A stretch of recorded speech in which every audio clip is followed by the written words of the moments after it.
ನಮಸ್ತೆ, ನನ್ನ ಹೆಸರು ಶಿವರಾಜ್ ಹೊಸಕೆರೆ ಅಂತ. ಕನ್ನಡ ಚಿತ್ರರಂಗದ ನಿರ್ದೇಶಕನಾಗಿ 2 ಸಿನಿಮಾ ಮಾಡಿದ್ದೀನಿ. ಬೆಳ್ಳಿ ಬೆಟ್ಟ ತಾರೆ ಅಂತ.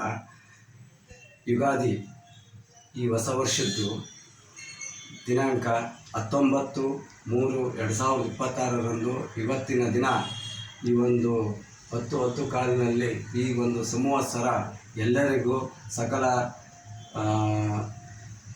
ಸಕಲ ವಿದ್ಯೆ ಬುದ್ಧಿ ಎಲ್ಲ ಕೊಟ್ಟು ಈ ಒಂದು ಕಿರಿ ಹೊತ್ತಿಗೆಯನ್ನು ನಮ್ಮ ಮನದೇವತೆ ಎಂಬ ಈ ಒಂದು ಕಥಾ ಸಂಕಲನವನ್ನು ನನ್ನ ಆತ್ಮೀಯ ಸ್ನೇಹಿತರಾದಂಥ ಕುಣಿಗಲ್ ನಾಗರಾಜ್ ಅವರು ಬರೆದಿರುತ್ತಾರೆ. ಅದಕ್ಕೆ ನನಗೆ ತುಂಬ ಈ ಒಂದು ಓದಿ ಅದ್ರ ಬಗ್ಗೆ ನಾನು ತಿಳ್ಕೊಂಡು ಎಲ್ಲ ಸಂಶೋಧನೆ ಮಾಡಿದೆ ಮಾಡಿದ ಮೇಲೆ ನನಗೆ ತುಂಬ ಖುಷಿ ಆಯಿತು.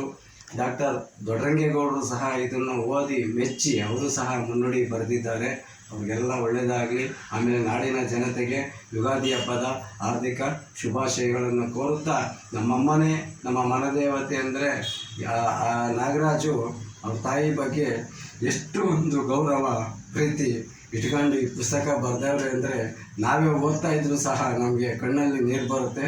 ದಯವಿಟ್ಟು ಪ್ರತಿಯೊಬ್ಬರು ತಗೊಂಡು ಈ ಒಂದು ಬುಕ್ಕನ್ನು ನೀವು ಓದಬೇಕು ಅಂತ ನಾನು ಕಳಕಳಿಯಿಂದ ನಾನು ಬೇಡ್ಕೋತೀನಿ. ಯಾಕೆ ಅಂತ ಹೇಳ್ತೀನಿ ಅಂದರೆ ಇದನ್ನು ಪ್ರತಿಯೊಬ್ಬ ತಂದೆ ತಾಯಿಗೂ ಪ್ರತಿಯೊಂದು ತಾಯಿಗೂ ಜನ್ಮ ಕೊಟ್ಟವಳಿಗೆ ಎಲ್ರಿಗೂ ಹೃದಯವನ್ನು ನಾಟುತ್ತೆ ಅಂತ ಇದು ಒಂದು ಶೀರ್ಷಿಕೆ ಇದೆ, ಆ ಒಂದು ಸಾಹಿತ್ಯ ಇದೆ.